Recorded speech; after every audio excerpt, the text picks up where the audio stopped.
sebagai siluman nggak mau juga disalahkan secara 100% karena gara-gara dia kan tidak diberikan sesaji atau tidak diberikan sajian. Bukan itu Pak, dia juga tidak butuh itu kalau orangnya nggak ngerti. Tapi orangnya ini perlunya ada komunikasi. Dia bilang ini peraduan, artinya pertemuan antara dua sungai. Yang satu sungai Cikeas sama Cilengsi.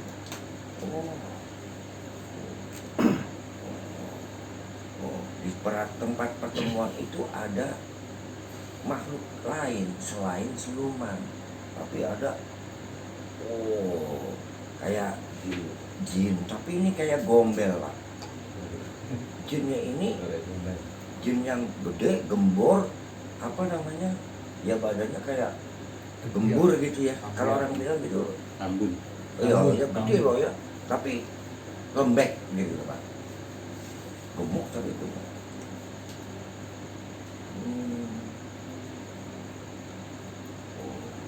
Di sana ada tempat juga, dia bilang ada tempat orang-orang yang sering melakukan ya pakai dupa, pakai apa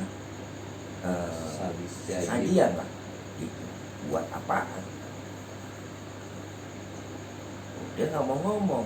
Kenapa? Bukan itu. Ini nggak bisa. Kalau pakai gitu nggak perlu gitu. Ini berarti ada kayak sistem perdukunan ya, sifatnya dupa atau apa ya, yang sifatnya itu di lingkungan dari sana. Itu tempatnya di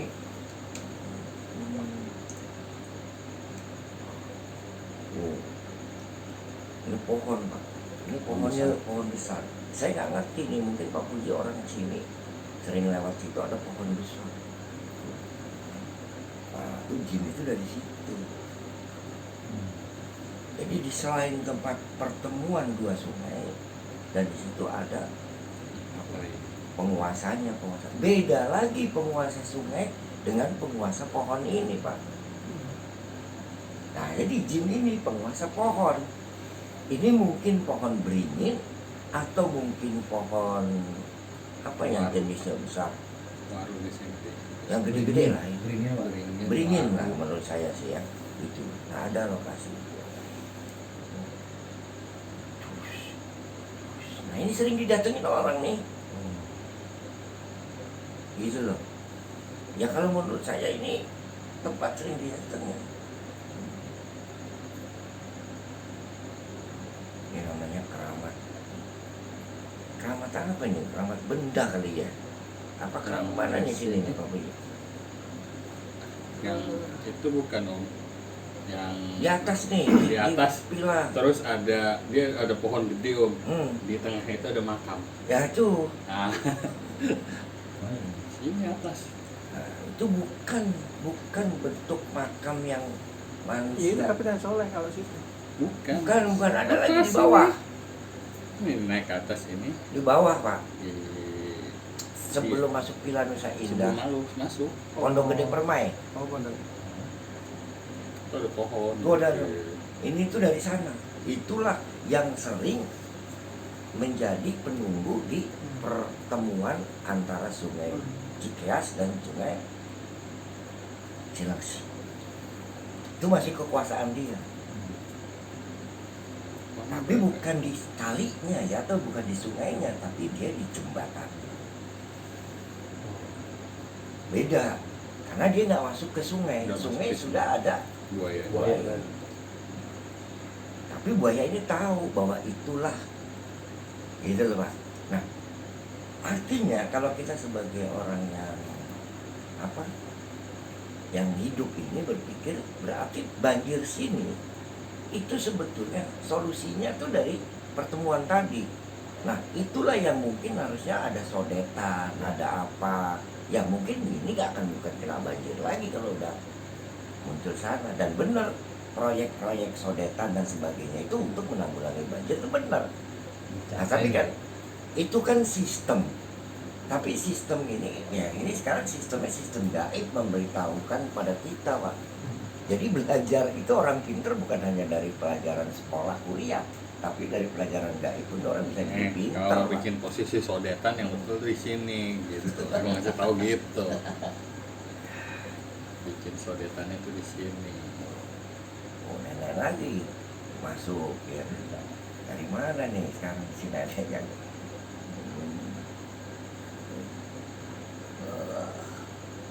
kolam renang nih. Yang di atas kan? Yang di atas yang tadi kita lewatin. Iya, ini kolam renang nih. Lah, orang ada Belum lagi. pernah ada. Ini kan kolam renang. Oh, ada di situ. Dari mana kan?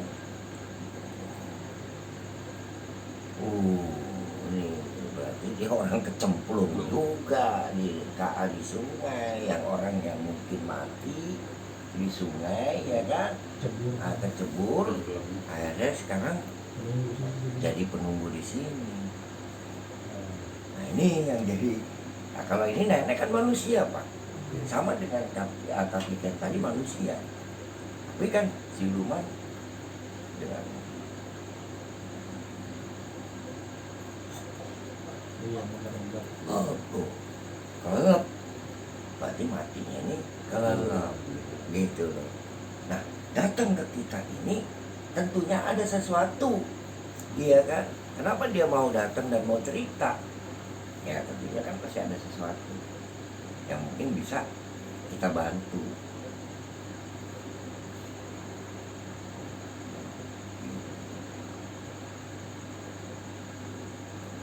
Saya udah senang di situ, karena nggak usah dibantu dulu, saya lagi senang di situ, iya kan? Santai-santai. Ya mungkin udah menjadi rumahnya dia, ya itu ya alhamdulillah, kita jadi nggak susah juga, kayak gitu kan. Ada lagi. Senang.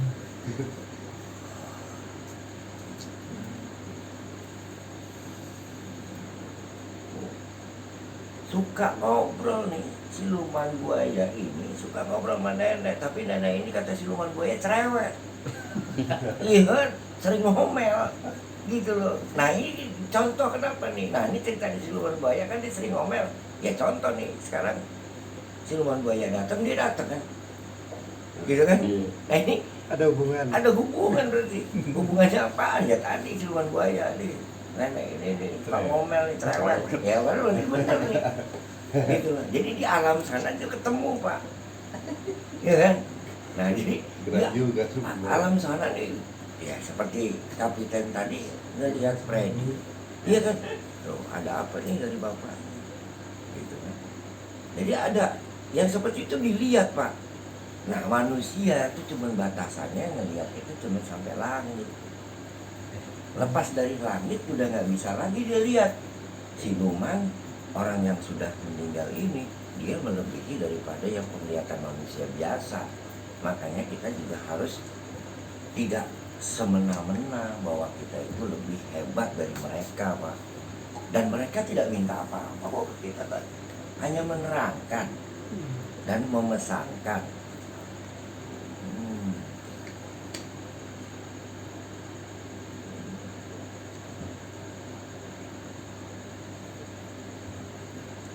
Datang ke saya untuk menyampaikan doa. Ini kapiten datang ke saya menyampaikan doa kepada Allah, kepada Tuhan, bukan ke dia, tapi kita pinjam tempat. Kita datang ke sana untuk berdoa, ya kan. Di samping itu juga apa, mendoakan dia sebagai pejuang, sebagai orang-orang yang dianggap sesepuh. Jadi itu, nah itu apa lagi nih ngambek si siluman buaya ini. Ngambek tuh dia kepengen cerita banyak juga tentang kejadian, ya kan. Tapi kan ini banyak yang datang, banyak yang masuk kan, otomatis berbenturan terus nih. Nah orang kesurupan begitu Pak. Dia bisa masuk satu ini nenek, keluar nenek dalam waktu yang sedetik, 2 detik, masuk lagi yang lain, masuk lagi. Nah itu, jadi di alam itu juga begini, nyampur. Nah itulah kekuasaan Tuhan yang ya sebetulnya dekat ya antara kita dengan manusia ini dengan alam yang tidak kelihatan itu dekat banget Pak. Kenapa? Ya ini kan nggak jauh nih. Ada berapa? Ya ada 3 ya. Ya, 3 kan siluman. Ada 4 dong. Jin Jin, kapiten, sama kapiten sama nenek. nenek. Oh, iya. Yang mendampingi dia itu bukan makhluk lain Pak, tapi leluhur. Nah, leluhur nggak mungkin mencelakakan Pak. Anak cucunya nggak mungkin dicelakakan, tapi justru enggak. Itu perbedaannya. Beda dengan yang mendampingi itu adalah makhluk lain di luar daripada leluhur. Itu pasti akan Ada tuntutan. ada tuntutan, ada permintaan yang belum tentu bisa menyelamatkan kita. Bodo amat, dia bukan anak cucu gue kok, kan gitu kan. Tapi kalau yang namanya leluhur pasti kan dia nggak suka dong kalau anak cucunya itu cilaka Pak. Ya kan, kayak seperti itu.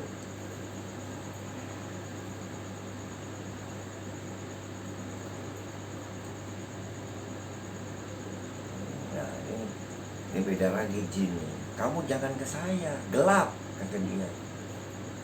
Ya kan, artinya kita boleh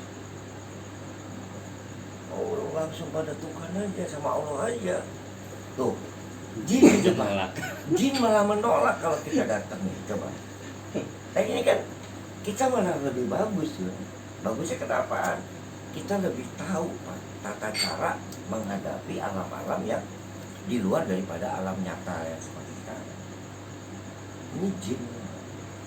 Ya mungkin ada juga, kita juga punya niat, coba pengen ke sono, tapi dia udah ngelarang dulu. Nggak mau, jangan. Kenapa? Gelap.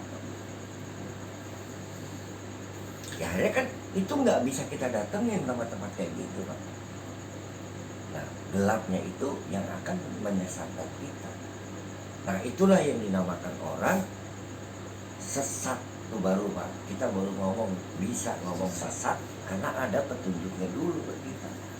Kalau kita mencoba datang ke sana, berarti kita akan jadi sesat. Gila ya. Ya, jadi ini pelajaran Pak. Pelajaran dari kita semua.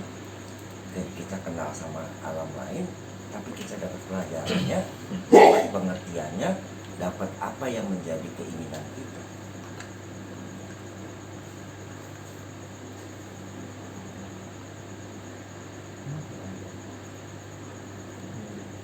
Ini ada sinden, Dongeng.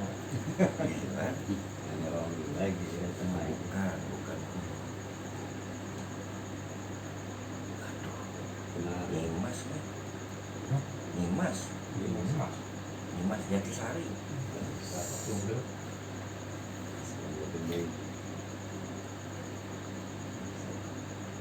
Menarik. Harinya nih. Nih Nimas nih. Terus datang ke sini maksud tujuannya apa nih? Udah seneng di sini nih. Seneng mau ngobrol-ngobrol. Ya. Ini belum pernah katanya nih, belum pernah ke Nimas gitu. Oh. Iya, dia sering juga gitu. Maksudnya apa nih?